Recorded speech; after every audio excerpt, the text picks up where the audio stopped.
Hoje vamos falar das restrições do Estado sobre a propriedade. O tema é amplo, envolve aí uma série de detalhes e nós vamos dividi-lo em duas aulas. Então, hoje aqui temos a parte 1, sobre as restrições do Estado da propriedade. O primeiro elemento que precisamos trazer nesse tema, e é o principal elemento do tema, é o Instituto da Desapropriação.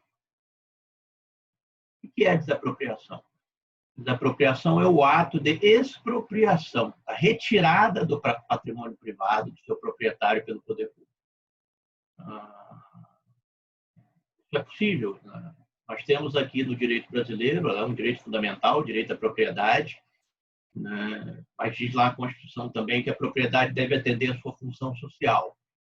E a própria Constituição prevê aí a possibilidade de desapropriação ou expropriação em determinadas situações previstas lá no texto constitucional. Nós temos no Brasil a desapropriação por utilidade pública,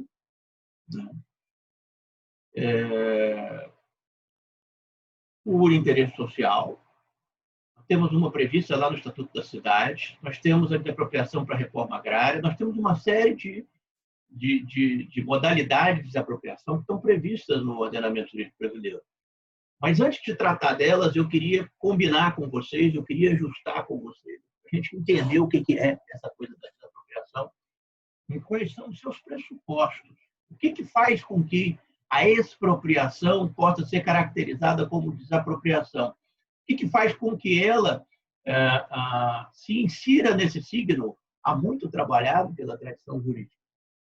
No Brasil, pela nossa Constituição e pela legislação aplicável, a desapropriação ela demanda uma declaração de utilidade ou necessidade pública. Isso é feito por um ato do chefe do Poder Executivo mediante decreto de desapropriação. É um ato normativo de natureza administrativa que especifica qual é a área que vai ser expropriada e indica qual é a destinação que ela vai ter e tem ali alguma motivação sobre o ato de expropriação.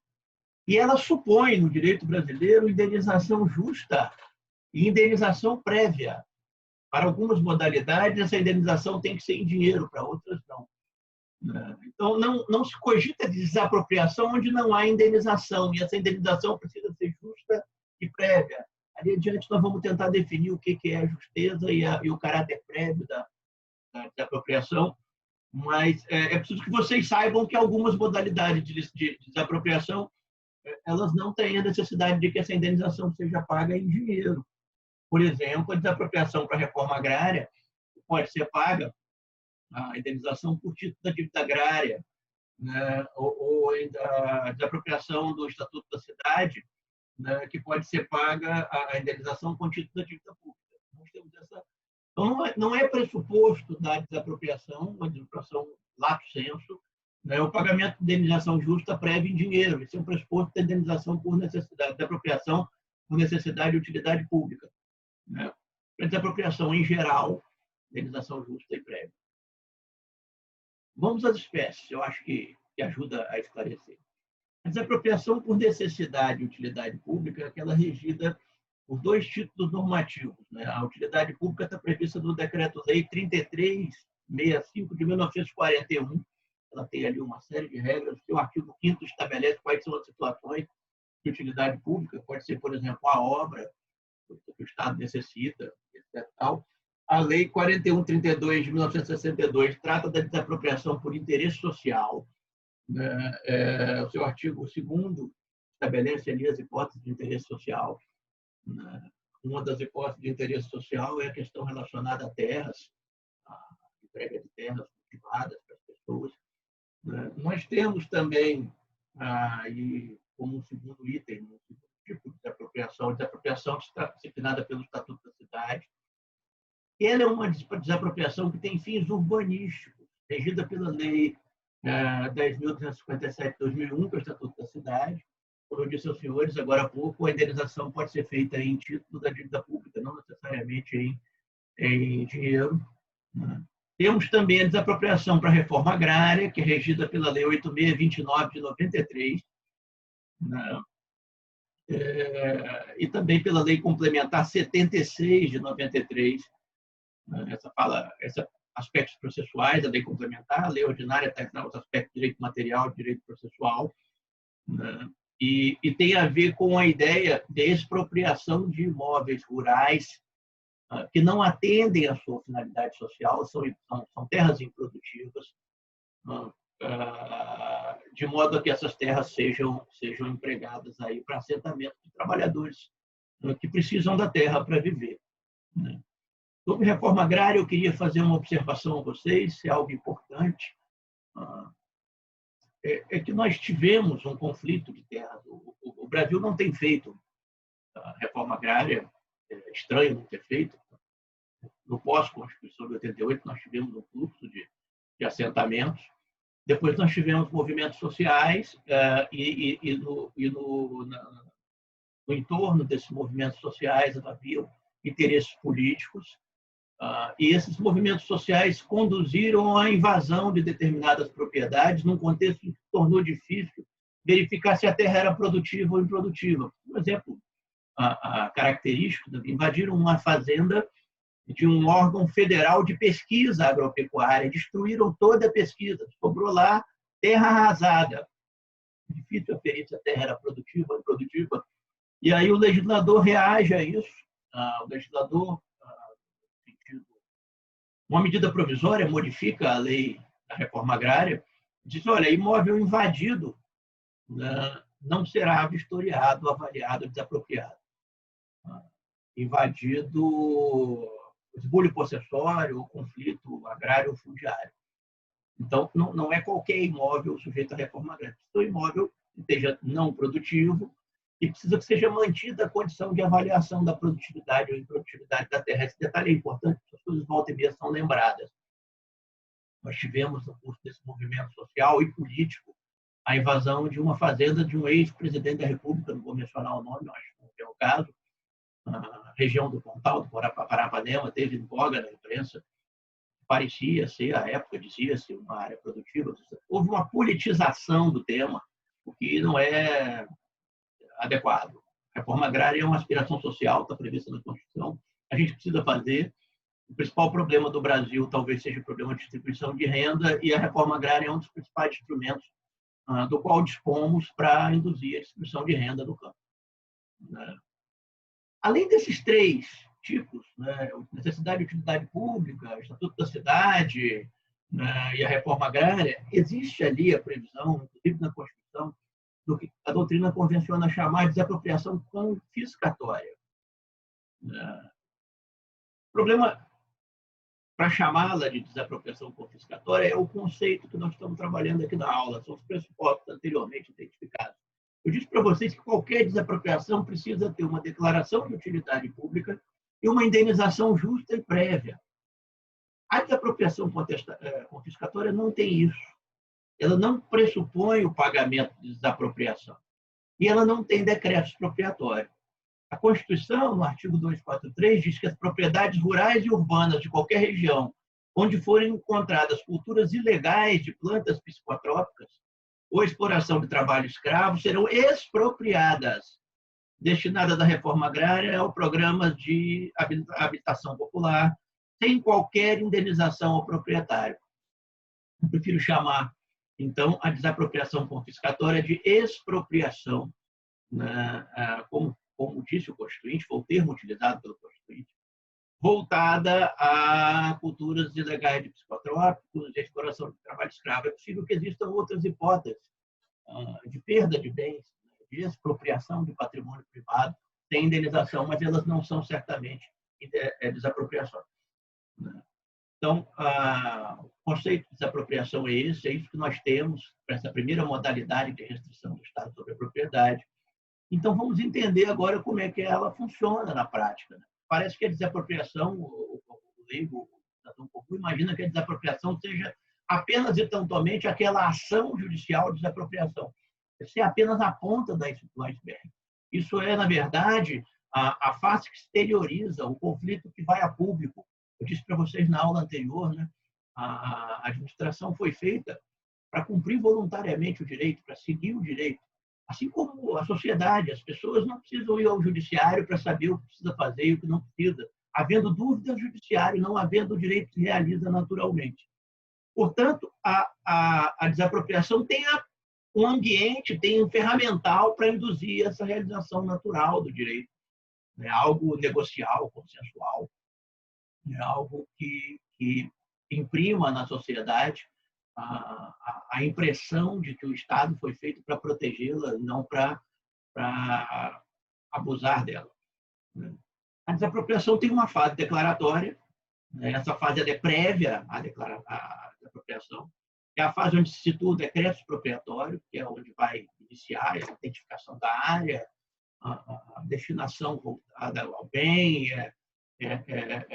a motivação prática. O decreto tem alguns atos preparatórios, né, que precisam ser feitos, é até saudável que se faça audiência pública com a comunidade, no local onde vai ter uma obra, para as questões serem esclarecidas, até para que se tenha a base adequada para a discussão dos valores que vão ser pagos a título de indenização.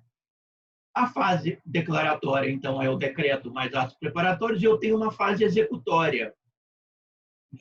Seria a desapropriação propriamente dita. Nela, eu não tenho apenas a ação de desapropriação, que nós chamamos de etapa judicial, eu tenho uma etapa administrativa, que é a negociação que a administração pública, que o ente expropriante, faz com os proprietários da terra. Então, há um espaço negocial. Esse espaço negocial está no entorno da ideia de justeza da indenização, né? E ele assegura o caráter prévio dela. Se você acerta, mediante consenso entre as partes, que o valor da indenização é aquele, você paga esse valor antes de acessar a terra expropriada, acessar o bem expropriado, né? Você cria aí as condições previstas pelo legislador constitucional, pelo Constituinte, né, para a caracterização da desapropriação, que é uma forma de expropriação assimilada pelo ordenamento, que tem justificativa na função social da propriedade. Se não houver acordo, se não houver consenso, né, aí sim teremos a ação de desapropriação.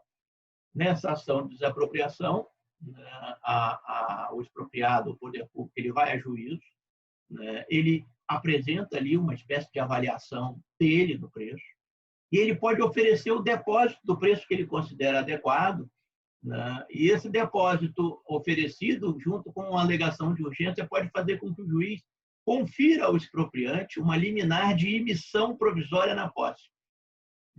A desapropriação só se concretiza ao final do processo. Se houver acordo, concretiza antes. Processo administrativo, lembra da aula passada.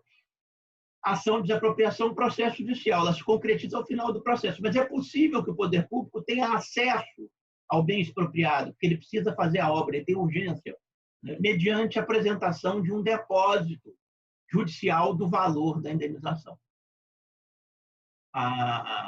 Esse depósito pode ser levantado pelo expropriado, e por isso assegura-se, em certa medida, né, a justeza e o caráter prévio da indenização.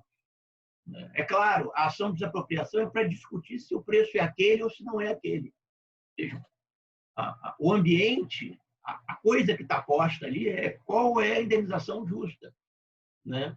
Por isso, esse depósito ele precisa ser feito com observância de todo o cuidado necessário. Saibam, a administração não visa lucro, a administração não tem o intuito de lesar a sociedade, a administração está aqui para servir a sociedade.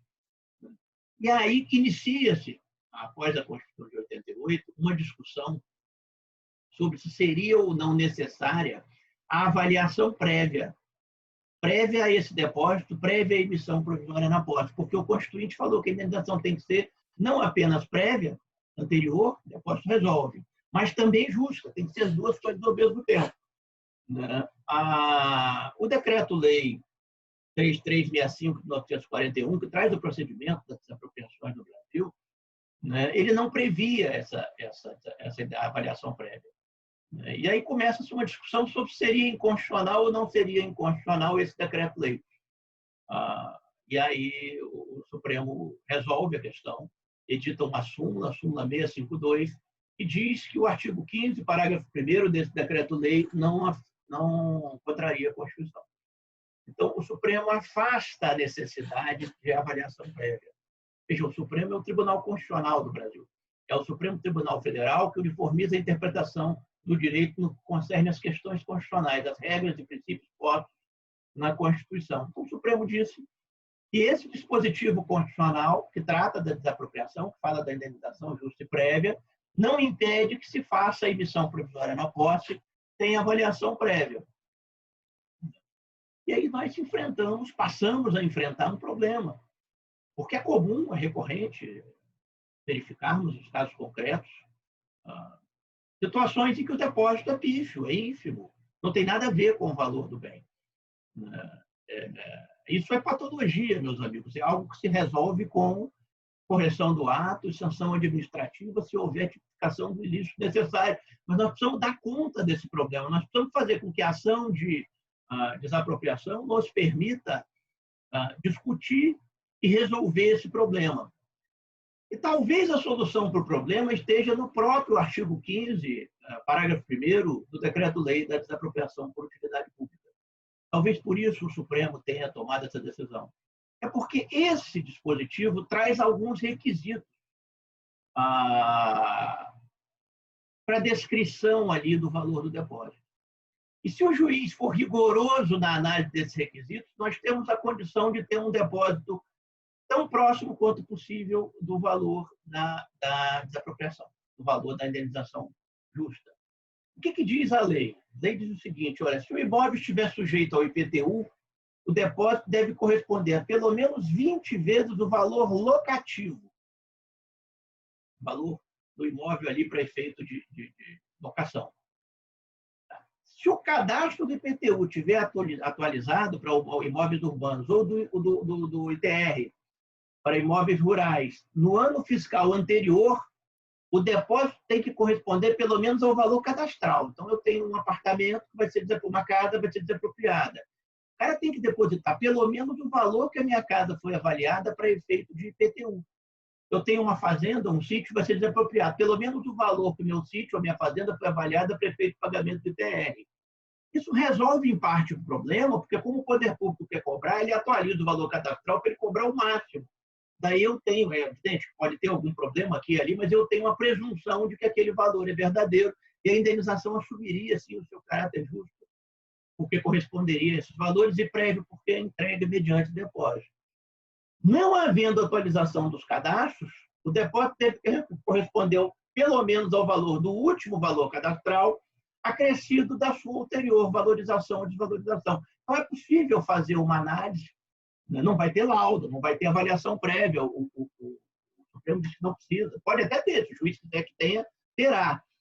Mas o sujeito que apresenta o depósito, ele tem que demonstrar na sua petição, nos documentos que acompanham a petição, que esses requisitos estão atendidos.